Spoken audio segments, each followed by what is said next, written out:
Good morning. It's just after 5 a.m. here in Calgary, and we are going to be working with the shoulder girdle. And what I want to show you about the shoulder girdle is this. Oftentimes when people think about their shoulders, they think about this area here or this area up in here.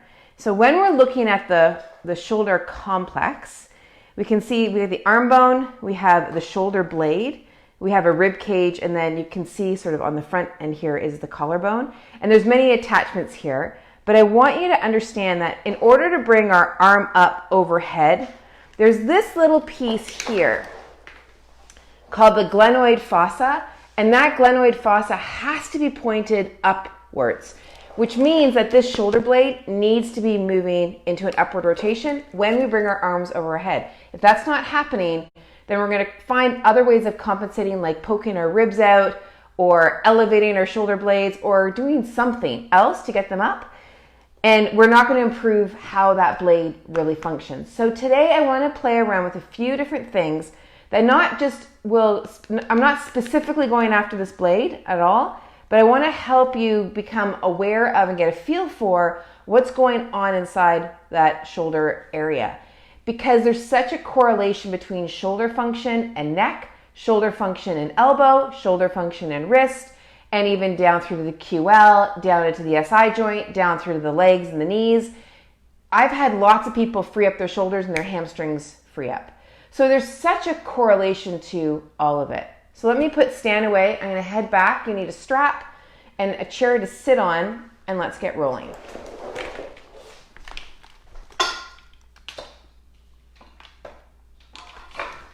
Okay, so beginning with a strap, we're going to take, we're going to just keep the strap in our lap to start with. And we're just going to begin with some shoulder rolls. So we're going to take the shoulders up to the ears. Scratch my eyes, hold on a sec. Up to the ears. Okay, now we're going to pull the shoulder blades back, and then we're going to bring them down. So blades are going to come up, and then they're going to come back, and then they're going to come down. So up, back, and then down.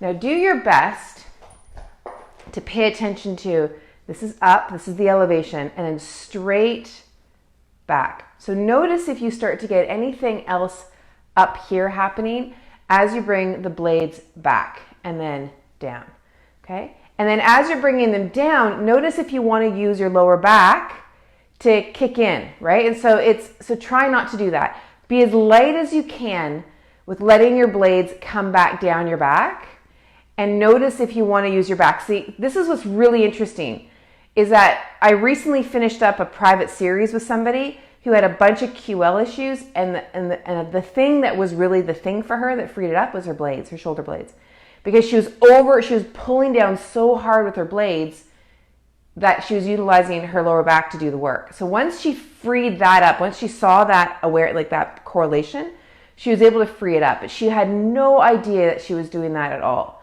So this is really interesting in terms of an awareness practice. Okay, good. All right, now what I want you to do is just take your arms wide like this. So now this is the articulating joint, the arm bone in the shoulder socket. That's the articulating joint. So watch here. I'm not doing this through my rib cage. It's just that arm bone like this. That's the motion. Okay? So it's wide and wide. Now my palms are facing down right now. So they're down, and I want you to flip them up. So you're going to do 2 down and then 2 up. 2 down, 2 up. Yeah? 2 down and 2 up.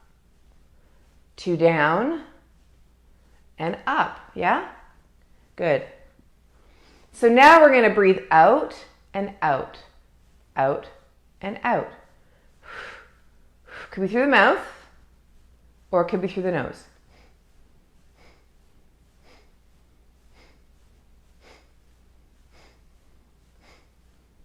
Okay, a couple more. Okay, great. And then let that go. All right, now we're going to take the strap, we're going to bring it over top of our shoulders, and we're going to make a figure 8. So we're going to take it around like this to start with. So you'll see how I've got my ultra long tail at the back here. And you're going to bring it up and under the armpit here. So it looks like this from the back. And then you're going to take it over top of this shoulder, and then you're going to bring it across like this. So this is what it looks like in the back. And then from here, you bring it under like so. Okay.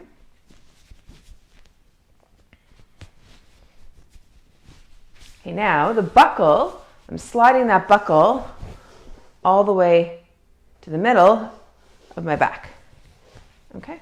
So you want to avoid having this to be too snug because you got like lymph and nerve and blood vessels all through here. And if it gets too tight, you're going to feel it like numbness and fullness and coldness perhaps in your hands. So just be here. And now if you want, you can come up into standing and be here. Now this, I've heard of people who have utilized this to finish up their PhD. This was the only way they could sit in front of a computer was with this on. Now, if you're really loving this, because you'll probably feel how your blade, you're moving backward a little bit here. Like so, if I bring over stand again,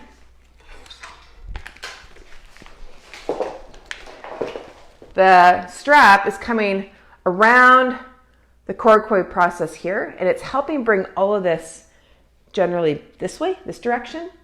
And so you might feel how you're lifted, and you also can feel when you come forward, right? So it can be a really good awareness tool. Okay, so we're here, and I want you just to stand for a moment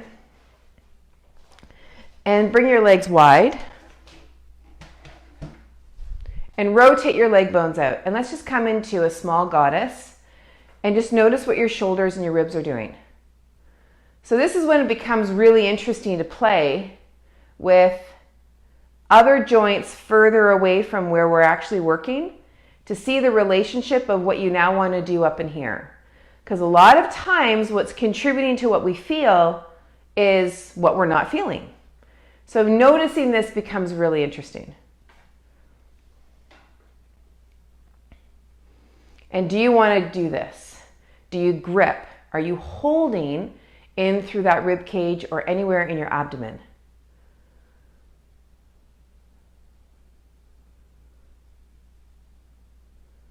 Okay, now let's just take the legs into a little bit of warrior two.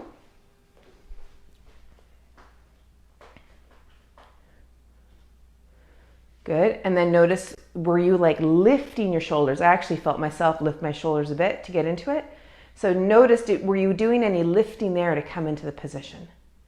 And then from here, start to move a little bit between the hip, the knee, and the ankle. And again, notice what starts to happen in through here.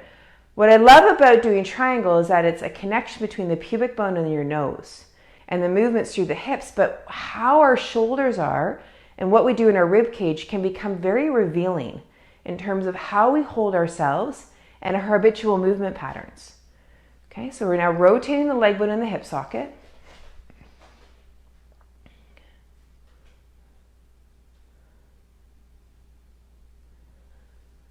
And just be aware. Are you wanting to lift your breastbone up high? And if you are, do you feel then some gripping in and around your blades? Or on up through your neck? And then hip, knee, ankle, over we go. And again, notice just what's going on up and through here.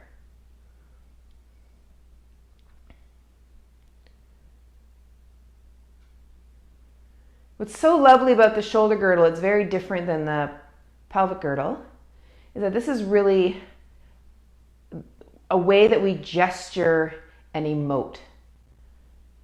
Right? It's not necessarily designed for weight bearing the way the legs are. Doesn't mean we can't weight bear. But we want to have a lot of freedom through our limbs so that we can do all sorts of things out of through here, whereas the leg bone doesn't typically go straight up to the sky. Okay, now let's bring that down. And just stand for a moment And notice what you feel through your shoulder girdle and then up your body and then as well as down your body. Okay, now let's come back here. And we're going to take the strap. Now I've got this ultra longer. I'm going to fold it up.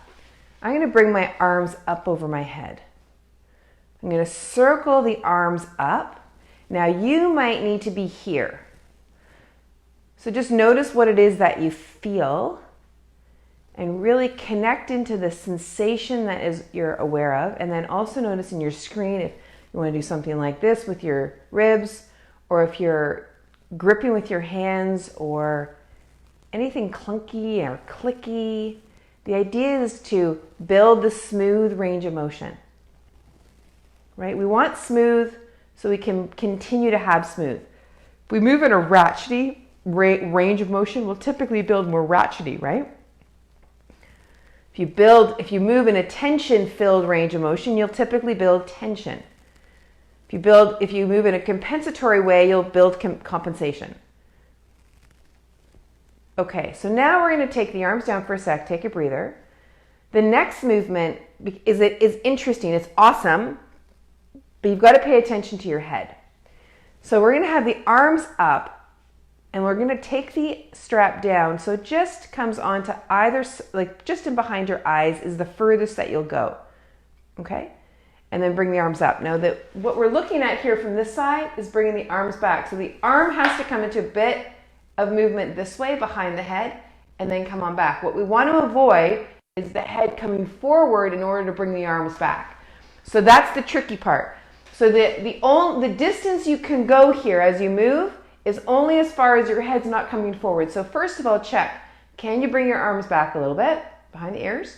And then as you bend your elbows, can you maintain where the head is in space? So you're not doing this, you're not sticking your head up, because then we're just going to cultivate a poke head forward. And so maybe your range, I'm going to just make my strap a little bit longer here. So I'm more 90-90 here. There we go.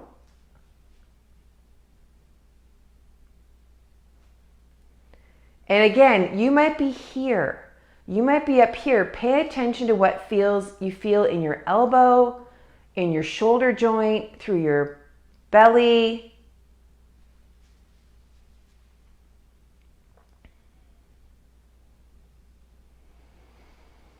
Okay, lovely. And then bring that down. Okay, now notice what it is that you feel.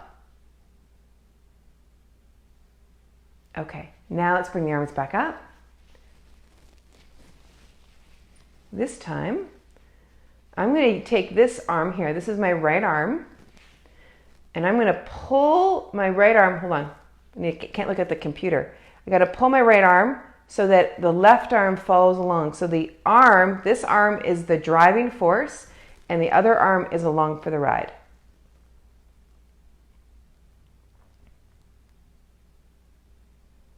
Okay, and then the other side.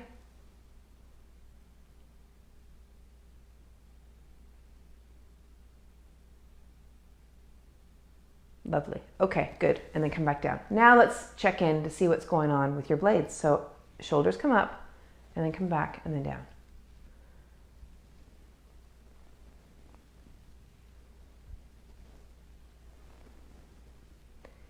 Now the thing about movement and becoming aware of things is it's not uncommon when you're starting to move better to recognize some stuff, meaning like, I didn't realize I had tension there. I didn't realize that was really sticky. I didn't realize, and all of those words, tension and sticky, are subjective terms, right? So it's whatever the word is that you feel, but sometimes you begin to feel stuff that you weren't aware of before.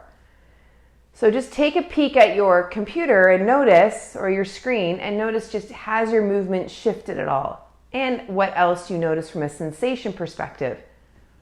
Okay, bring this arm across your body now. Elbows on one side, and again, make sure it's directly across.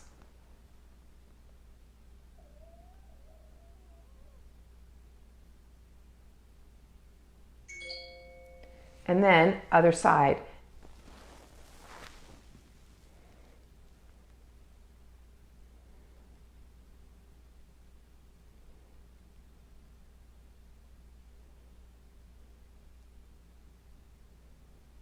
and then let that go. Okay, now take the hands out, palms facing here. What we're going to do is we're going to move those wrists back like this. And you might feel a bit of a pull along the arm, maybe in the chest, and the sensation might feel a bit different than when you typically do a normal stretch related kind of movement. Okay, then bring the arms up a little bit and do the same thing. And pay attention to what you feel in your wrist or your elbow and your shoulder. And if it's not feeling great, then bring the arms down here.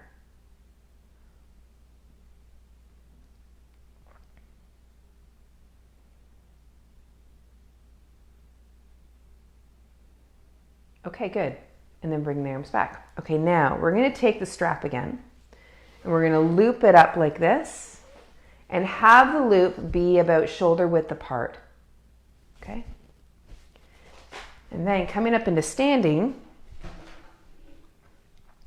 we're going to take the strap onto the wrists. Okay? Just like so. Now, if this doesn't feel comfortable, you can always just hold the strap like this, but we're going to slide the strap up the elbows in a moment. And so you'll have a choice whether to stay at the wrists or to go up to the elbows, or whether to have the strap around the wrists or not. So here we're taking the arms, the articulating joint is the arm in the shoulder socket, and then taking the arms back behind you.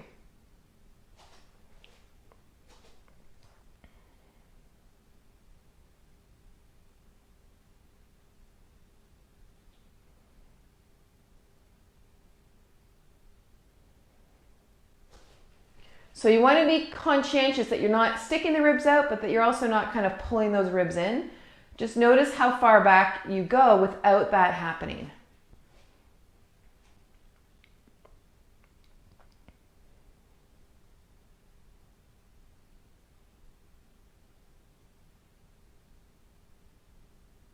Okay, and then take the strap up towards the elbows, just above the elbows. Okay, so the elbow is here, strap up to the elbows, and then take the arms back. Now what can be interesting is if you start to bend the elbows here, keep the forearms parallel to the floor as you move the arms back into extension. Now it's not this motion, it's straight back, and it's not lifting up through the shoulders up towards your ears. It's just straight back. So the forearms can give a really nice indication of how you're doing there with that movement. And then ultimately, we get to move them back. So those wrists are along this midpoint of our torso. But you might not be able to do that. It's just where you get to go in the future. Yeah. So again, you might just feel what's going on through the front of your chest, where that coracoid process was, and all that tissue that's under the collarbone and in your chest. You might feel that shifting up a little bit. Good. Okay, great. And then drop that away. And now, again, just stand. And notice if there's anything different down in here, right? As this is freed up a little bit, maybe even in your belly, yeah? There's a really interesting correlation between liver and your right shoulder and your gallbladder and your left shoulder. I did some training in visceral manipulation a while back, and it was very, very, very cool to see that correlation between the two. Okay, so just a thought. Bring this up. All right, and then we're taking the arms back up overhead, and let's just see if there's any difference in terms of how you moved your arms.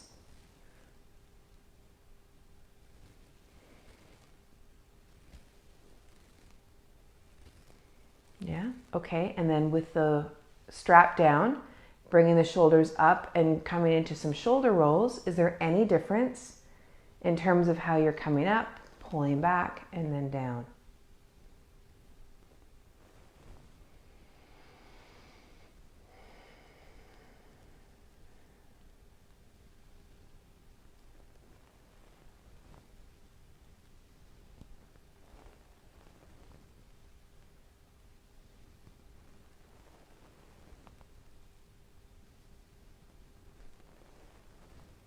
Okay, now you can use the strap again. I also have this piece of material, and this piece of material is about this wide. You can also use a TheraBand, and it's got a little stretch, but you can also use your strap too. And we're going to take it and tie the strap or the band around your ribs, and this is going to act as some feedback. We're going to do a little breathing exercise to finish up.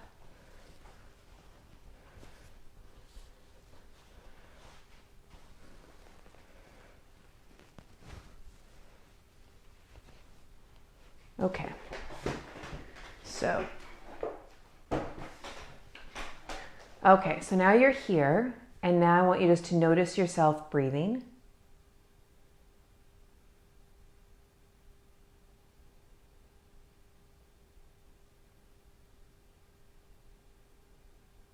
And notice where in your body you're breathing. So do you feel it up in your chest? Do you feel it in your belly?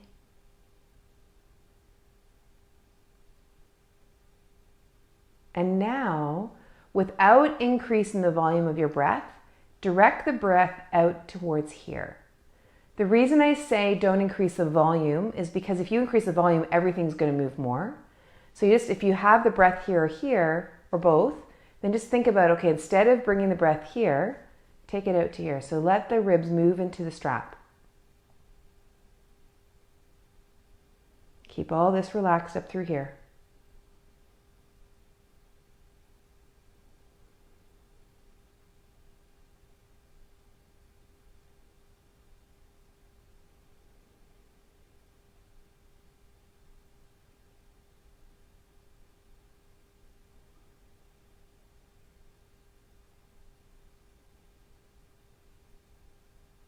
Okay, now bring it to the back of your ribs.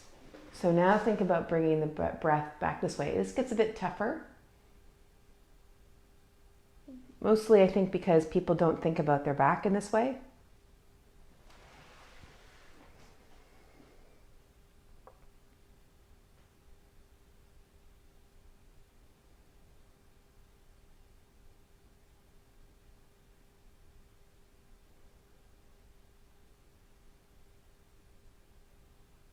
And now let's do both the back and the sides.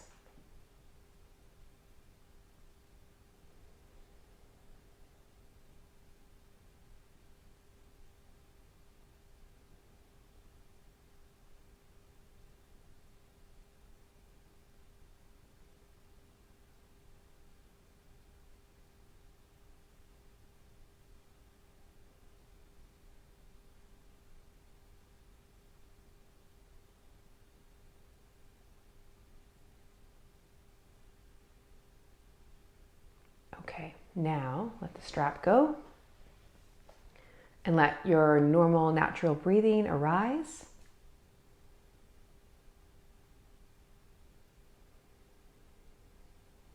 And notice if there's anything different in how your shoulders feel, maybe how your neck feels, or your arms, or anywhere else in your body.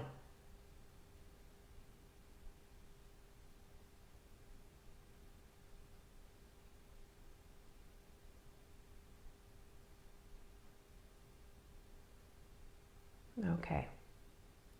And you can stay here for as long as you would like.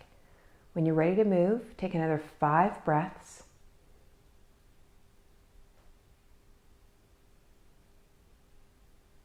And have a really great rest of your day. And we'll see you tomorrow. Take care. Bye-bye.